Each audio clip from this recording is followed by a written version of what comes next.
So I made it. This weekend is the last show of my Florida season. I've done 10 shows this season. Actually, this weekend will be my 10th show, and it's like the 11th week of the year, so I've only had very little time off. And after this weekend, I have 2 months without shows, which sounds great, sounds like a lot of time off, but it's actually, in a way, the opposite. I have a lot of work to do in that time to prepare for my shows that will be all around the country for the rest of the year. See, from January through March, I do all of my shows in Florida, and the rest of the year I'll do 1 or 2 shows a month in other states across the country. But this year, I'm taking a bit of time off in the spring to create new work and work on some other projects that I have going. This Florida season just flew by. Sometimes they drag on forever, but this one went really fast, and it was really, really weird, and that's what I'm going to focus on in this video. But I'm running late this morning. I have to get over to Naples for the Downtown Naples Art Show, so let's go.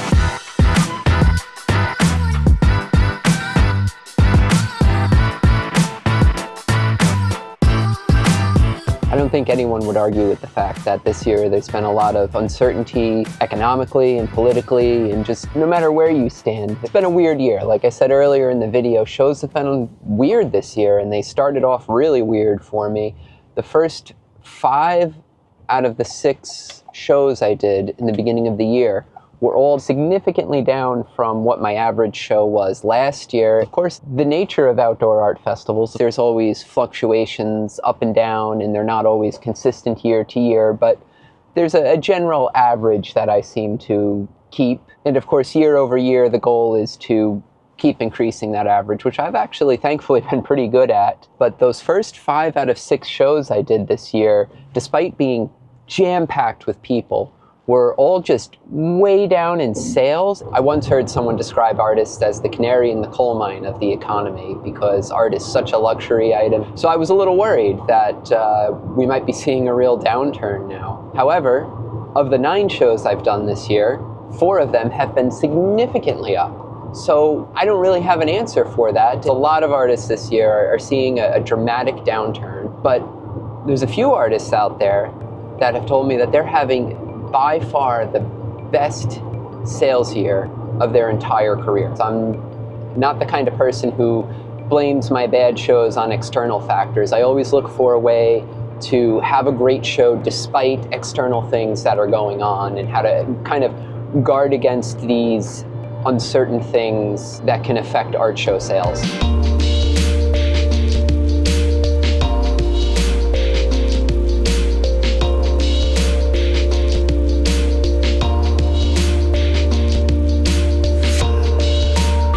So how do I deal with the sometimes inconsistent nature of doing art festivals? Because even without fluctuations in the economy, sometimes art shows can be great, and sometimes they can be really crummy, and a lot of things can affect them, like weather, car accidents, van breakdowns and stuff. So it's a very up and down way to kind of make a living. First of all, I've really leveled out my spending, where if I have a great show, the next day I'm not going out and spending a bunch of money and buying a bunch of crap that I don't need. I won't mention them by name, but I knew an artist very well who would have a great show, and then literally the next day would be out like on a crazy spending spree, buying stuff that they didn't need and posting about it on social media, and then 2 weeks later they'd be having a fire sale on their work because they were out of money and they needed to pay rent that month. And that's just not a sustainable way to run an art business. So when I have a great show, my life doesn't change. I take what I need for my monthly expenses, and the rest goes into savings for times when I might not be doing shows, or I have unexpected expenses. Katie and I also live well below our means. We don't live extravagantly. We live in a very modest home, do very simple things. Our favorite things to do are pretty much free, going to the beach and having picnics and spending time outdoors with Milo. Those are all things that we really enjoy doing as a family, and they don't cost anything. And of course, I travel extensively for my work and for doing art shows and stuff, but a lot of that travel is paid for using credit card miles and points. I also diversify my income sources and don't entirely rely on art festivals for my income, even though the majority of my income does come from in-person art festivals, my website is a great source of sales. I learned really quickly that if I'm not traveling to do art shows, my monthly expenses are pretty low, and I can sustain myself using my website to generate sales. And a big way that I do that is by utilizing my email list of past collectors and people who are interested in my work that have come to see me at in-person art festivals. I talk about this in so many videos that having an email list is such an important thing for artists to do, and it just irks me so much that there are so many artists out there who don't keep an email list and don't email their collectors. You are just doing yourself and other artists a disservice by not having a good email list. So I'll leave a link to the email service that I use in the description. It's really probably too soon to tell this year if the economy really is going down or not. Even though there have been a lot of inconsistencies in art festivals this year, it's not really conclusive to me whether this is going to be a long-term economic thing or just like temporary uncertainty. So I've thought about things that I can do in the coming year to kind of combat that. I've thought about maybe staying closer to home and doing more shows locally, even though they may be smaller and not the big festivals. It'll keep my expenses down quite a bit if I'm not traveling very far. On the other side, traveling much further and trying new markets and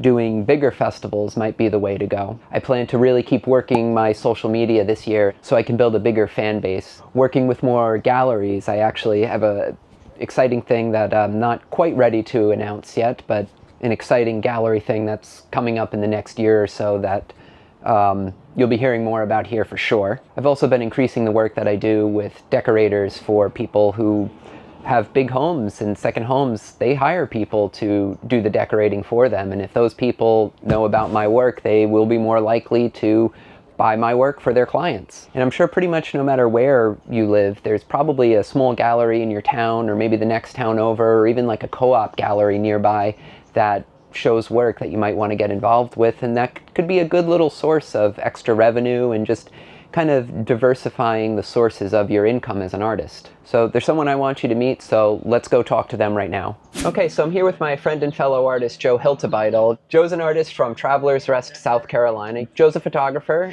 Joe, tell us a little bit about the body of work that you have here at this show, because I know you do several different bodies of work, but tell us a little bit about this one. I consider this body of work whimsical. I use oftentimes food, but oftentimes iconic pop culture characters using Lego or many pieces that I've hand built, like a little couch, or this tiny tent is made entirely out of a North Face jacket. I utilize this large white space too, this negative space, to make the subject matter pop, and it gives it a nice modern look. I really used fire. I build the little things and put it all together, and it just brings joy to myself and other people. Joe, I know you recently started showing at a co-op gallery near your town or in your town. That's a good way, like I was talking about earlier, to kind of diversify your income streams and not rely totally on in-person art festivals. For people who don't know exactly what a co-op gallery is, could you explain how a co-op gallery works? So the way it works at this particular gallery, I'm committed to working 2 shifts a month, and a shift is 3 hours. I go in, I sell my work, I sell other people's work, and it's a surprisingly good way to supplement my income. We also have a coffee shop in our gallery, which really brought about 5 times more traffic into the gallery itself, which has been a great addition. There are 5 individual studios inside the gallery, and then 1 big showroom where we all have our work. And it's a great way, surprising way to make more money. Do you pay a fee in addition to working shifts in the gallery? Yes, and I consider it pretty minimal. I pay $135 a month for wall space. Is there a commission fee that goes with each sale in addition to that too? I'm glad you asked that. 0 commission at this particular gallery. So my only requirements are the $135 to do the 2 shifts per month, and they really want me to be there for First Fridays, which our town participates in, every gallery downtown. It's on Main Street in Greenville. Sounds like a really big space. Is it a large building, exhibition space? It's an old dry goods building from the late 1800s, and we're on the lower level. I would say it's probably at least 1,000 square feet. Nice wooden floors, all white walls. That sounds really cool. I might move to Travelers Rest so I can show there. I wish I had a a place that had such a, sounds like a great fee structure and community support. I wish I had a place like that close to me now. Yeah, it's and if you are considering one, if you find one that has a coffee shop in it, that is a big deal because the owner shows us the sales year after year, and when they added that coffee shop, the sales were like triple from what they were last year because of the coffee shop addition. So it makes a big deal. So co-op galleries out there, add a coffee shop is your message here, right? Sure, add a coffee shop. Yep. That's really great. I learned something. So I'm going to put information about Joe, his social media. You should follow him on social media because he posts the process for creating his artwork, and I find it super fascinating. So follow Joe on social media, check out his website. I'll put the information for the co-op gallery below as well. Always a pleasure. Thank you so much for sharing your work with us and taking the time to speak with me. I appreciate it. And you're already doing the right first step by following this guy. You're already doing the right thing by watching his videos. Go and subscribe. Thanks, Joe. Thanks, also, I'll see you next time I see you. We'll be in Colorado for Cherry Creek. So I'm really looking forward to that. I learned a lot from Evan, and you will too. And I wouldn't be in Cherry Creek if it weren't for Evan's guidance. I promise. No, it's your work got you in. I didn't do anything about that. Thank you so much, Joe. I really appreciate your time. Thanks, Evan.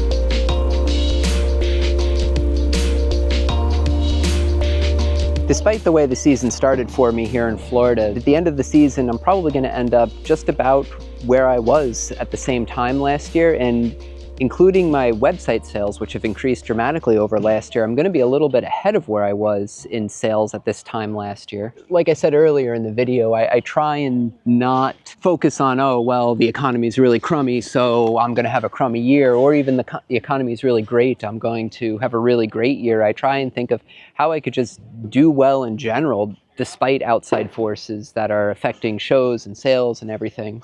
And that's why it's really important to plan for inconsistencies in art shows, because art shows are kind of by nature inconsistent. I would love to hear some ideas from you guys of how you might diversify your income or other ways you've found to keep your income more consistent as an artist, because, well, I have some good ideas. I definitely don't have all the answers.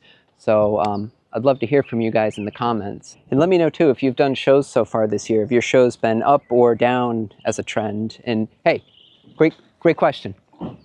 Have your shows been up or down so far this year, or about the same, or how have you been? I am in altogether down a little bit, but it's kind of even in it out. This is Stephanie Lavender. I'll put a link to her work in the description, but on the spot question. Okay. And great answer, because I'm in the same boat. Is that the same thing? Yeah, cool.